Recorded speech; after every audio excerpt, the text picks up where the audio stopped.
Assalamualaikum warahmatullahi wabarakatuh. Halo semuanya, selamat datang di channel YouTube Ilham Ardianto. Di video kali ini saya akan membahas tentang peluang, frekuensi harapan, dan komplement peluang. Mari kita simak videonya bersama-sama.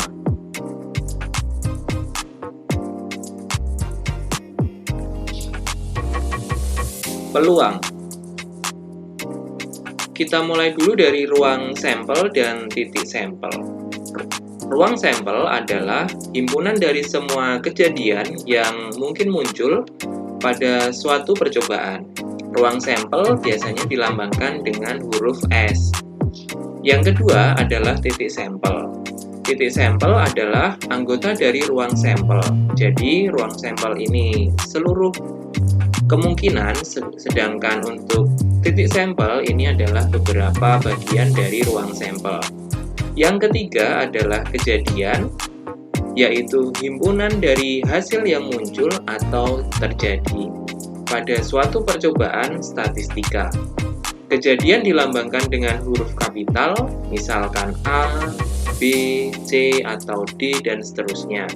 Dan anggota-anggotanya juga disebut sebagai titik sampel. Jika digambarkan dalam diagram Venn berbentuk seperti ini, yang paling besar ini kita namakan sebagai ruang sampel atau kita notasikan dengan S, himpunan semesta.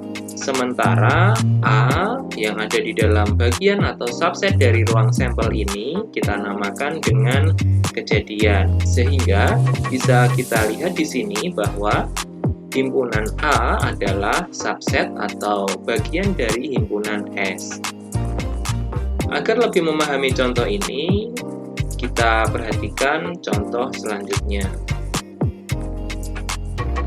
Yang pertama, misalkan saya punya percobaan melempar sebuah dadu sebanyak 1 kali, dan A adalah kejadian munculnya mata dadu lebih dari 4. Yang pertama, kita definisikan terlebih dahulu adalah ruang sampel. Jadi, satu buah dadu, kalau bisa kita amati, dadu memiliki 6 buah sisi, masing-masing sisinya berarti menunjukkan bilangan tertentu. Sisi 1, sisi 2, sisi 3, sisi 4, sisi 5, dan sisi 6. Jika yang diminta di sini adalah kejadian munculnya mata dadu lebih dari 4, maka dalam kemungkinan yang bisa terjadi atau kejadian yang muncul adalah mata dadu 5 dan mata dadu 6. Tidak ada mata dadu 7, sehingga untuk himpunan A didefinisikan sebagai himpunan 5 dan 6, atau mata dadu yang lebih dari 4. Yang kedua, misalkan kita punya contoh pelemparan 2 buah mata uang logam 1 kali, dan B adalah kejadian muncul 1 buah angka. Sebagaimana kita ketahui, sebuah uang logam memiliki 2 buah sisi, yaitu sisi angka di satu sisi dan sisi yang lainnya adalah sisi gambar. Sehingga untuk uang logam ada sisi angka dan sisi gambar. Berarti misalkan kita punya 2 buah uang logam, maka akan ada kejadian muncul angka dan angka dan gambar, gambar dan angka, atau dua-duanya gambar. Ini adalah kemungkinan dari atau kejadian seluruh kejadian yang mungkin atau kita namakan sebagai ruang sampel. Bila yang diminta adalah kejadian munculnya 1 angka, maka kejadian yang bisa kita kategorikan dalam himpunan B adalah angka gambar dan gambar angka. Sehingga untuk himpunan B atau kejadian dari B dengan muncul 1 angka berarti angka gambar atau gambar angka. Misalkan nanti yang diinginkan adalah memiliki atau menunjukkan 2 buah sisi yang sama, maka kemungkinannya bisa angka-angka atau gambar-gambar. Cukup mudah bukan untuk menentukan ruang sampel maupun kejadian dari suatu bagian dari ruang sampel tersebut. Anda bisa berlatih dengan cara mengerjakan soal-soal yang lainnya. Anda tentukan ruang sampelnya terlebih dahulu, selanjutnya Anda tentukan kejadian atau himpunan kejadian yang mungkin yang melambangkan bagian dari ruang sampel tersebut. Sekarang kita masuk ke peluang. Setelah Anda memahami tentang ruang sampel dan kejadian, peluang di sini kita notasikan sebagai P sebagai tanda kalau ini adalah peluang atau probability. Sementara di sini ada huruf A menunjukkan kejadian A. Kita rumuskan dalam persamaan NA atau banyaknya anggota himpunan A dibagi dengan NS atau banyaknya himpunan atau anggota dari himpunan S. NA banyak anggota A, NS banyak anggota S. Sehingga untuk peluang kejadian A dirumuskan sebagai NA per NS. Misalkan nanti ada kejadian B, berarti PB sama dengan NB per NS. Jadi intinya banyaknya anggota himpunan setiap kejadian dibagi dengan seluruh anggota ruang sampel tersebut. Sebagai contoh, misalkan saya memiliki 3 buah uang logam, ada 3 buah uang logam, masing-masing uang logam kita ingat kembali memiliki 2 buah kemungkinan, yaitu angka atau gambar. Maka kalau ada 3 buah uang logam, berarti angka, gambar, dan seterusnya sampai dengan yang terakhir adalah gambar. Maka bila ditanya peluang ketiga sisinya gambar, kalau Anda tulis untuk banyaknya ruang sampel di sini, bisa Anda daftar, nanti akan kita peroleh angka, gambar, gambar angka, itu untuk gambarnya 1. Dan gambarnya 2 bisa berbentuk gambar angka, gambar, gambar. Atau yang gambarnya 3 ada gambar.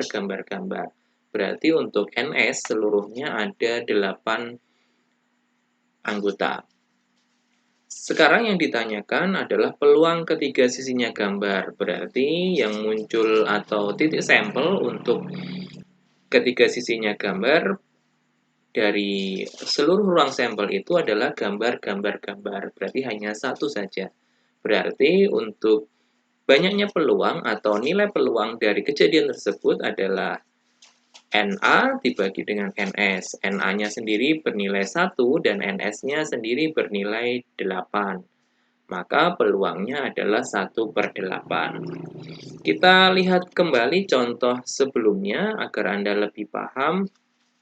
Di contoh sebelumnya, misalkan ini, kita punya 1 buah dadu yang dilempar 1 kali, ditanyakan berapakah kejadian munculnya mata dadu lebih dari 4. Maka NA-nya ada 2, yaitu 5 dan 6, sementara NS-nya ada 6.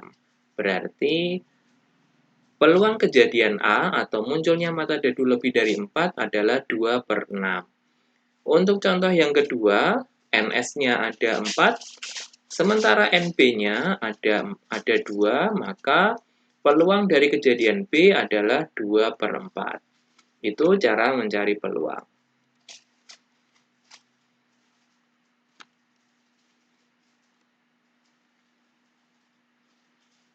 Contoh lainnya, misalkan dalam kantong ada 6 buah kelereng berwarna merah dan 5 kelereng berwarna putih. Jika diambil 4 buah kelereng sekaligus secara acak, tentukan peluang terambilnya. Yang pertama adalah kelereng berwarna merah, yang kedua kelereng berwarna putih, yang ketiga 2 buah merah dan 2 buah putih, 3 merah dan 1 putih.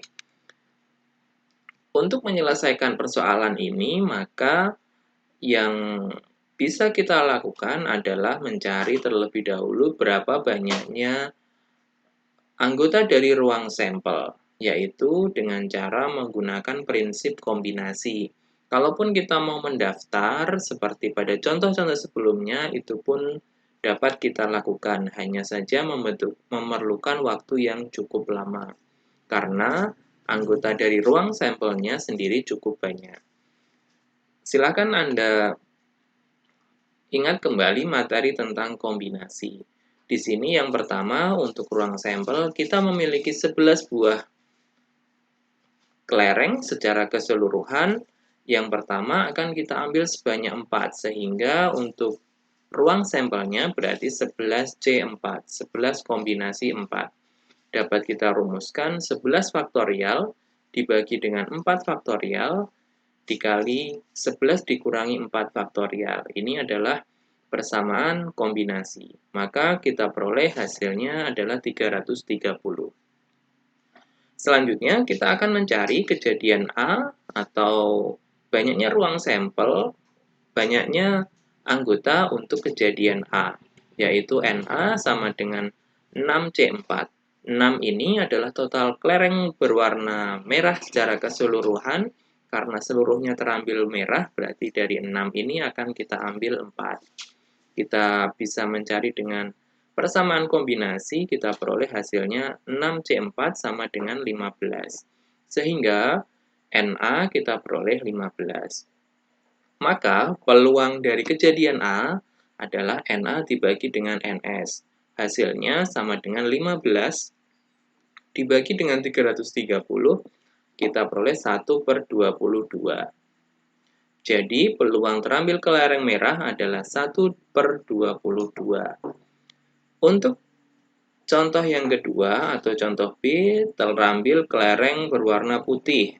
Maka kelereng berwarna putih seluruhnya ada 5, terambil seluruhnya berwarna putih berarti 4 yang terambil, 5C4. Kita peroleh hasilnya 5. Maka peluang dari kejadian B adalah NB dibagi dengan NS. NB-nya sendiri 5 dari hasil sebelumnya, kita bagi dengan NS. NS-nya di awal sudah kita hitung, hasilnya adalah 330, sehingga diperoleh 1/66. Contoh yang ketiga yaitu terambil 2 merah dan 2 putih. Jadi dari 6 kelereng berwarna merah terambil 2 dan 5 kelereng berwarna putih terambil 2. Maka kita bisa menggunakan prinsip perkalian pada kombinasi. 6C2 kita kalikan dengan 5C2. Hasilnya kita peroleh 6C2 hasilnya 15, sementara 5C2 kita peroleh 10. Berarti NC adalah 150. Maka peluang kejadian C adalah 5/11 dari 150 dibagi dengan 330. Sekarang yang keempat adalah terambilnya 3 merah dan 1 putih. Maka dengan cara yang mirip seperti contoh ketiga, 6C3 dikali dengan 5C1. Kita peroleh 20 kalikan dengan 5 hasilnya 100. Atau peluang dari kejadian D adalah 100/330 atau 10/33. Itu tadi untuk cara mencari peluang. Jadi intinya adalah NA atau N kejadian dibagi dengan NS, banyaknya seluruh ruang sampel. Sekarang untuk kisaran dan sifat nilai peluang. Peluang memiliki nilai paling kecil adalah 0 dan paling besar adalah 1. Peluang yang bernilai 0 dinamakan peluang yang mustahil. Berarti tidak ada titik sampel dari kejadian tersebut. Dan peluang yang pasti terjadi bernilai 1. Ini bersifat mutlak. Tidak ada peluang yang nilainya lebih dari 1 atau kurang dari 0. Tidak ada peluang yang nilainya 1,5, 1,25, tidak ada. Atau peluang yang bernilai negatif 3, negatif 2, atau negatif 10 itu pun tidak ada. Jadi peluang bernilai 0 sampai dengan 1. Sekarang kita masuk ke frekuensi harapan. Frekuensi harapan adalah sejumlah kejadian yang merupakan banyaknya kejadian dikalikan dengan peluang kejadian itu sendiri.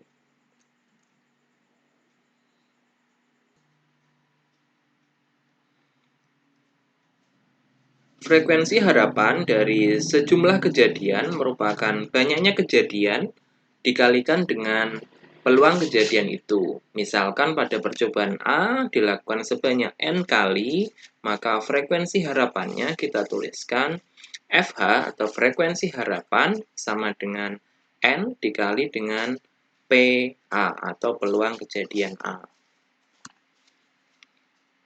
Contohnya misalkan seperti ini. Pada percobaan pelemparan 3 buah uang logam, kita lakukan sebanyak 240 kali. Tentukan frekuensi harapan munculnya 2 gambar dan 1 angka.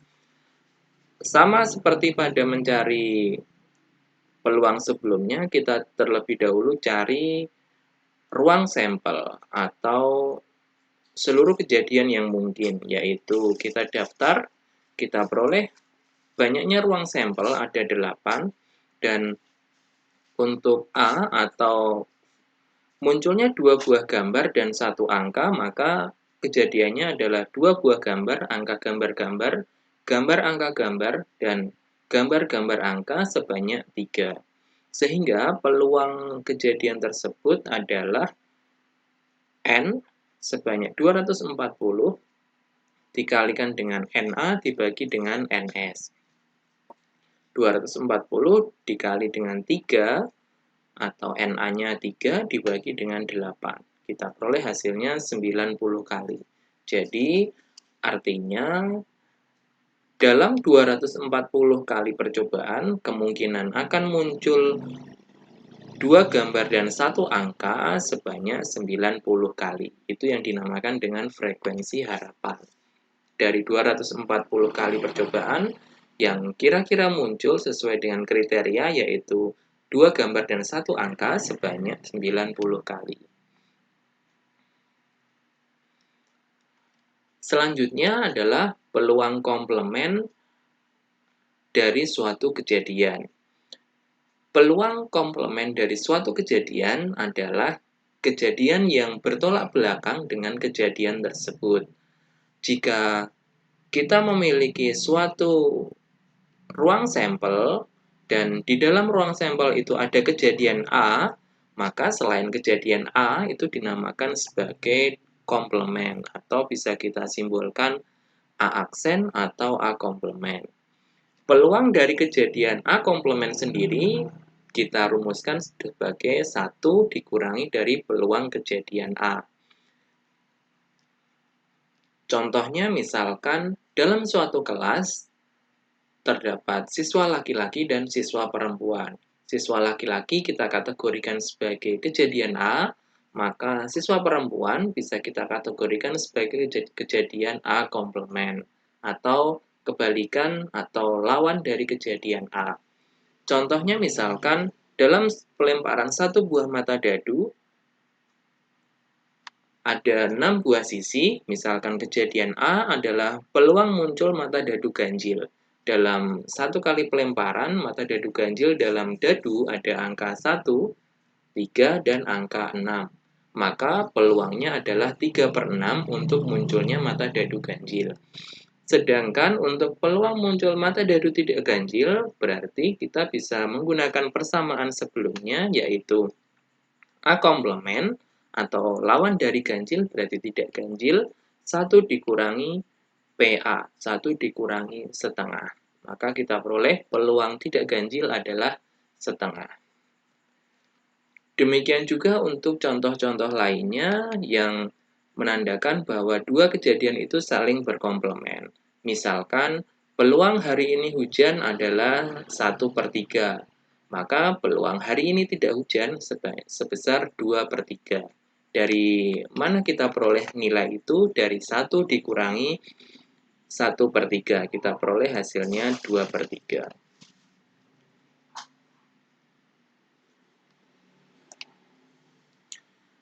Baiklah, demikian untuk video kali ini. Semoga bermanfaat. Sampai jumpa di video selanjutnya. Terima kasih. Assalamualaikum warahmatullahi wabarakatuh.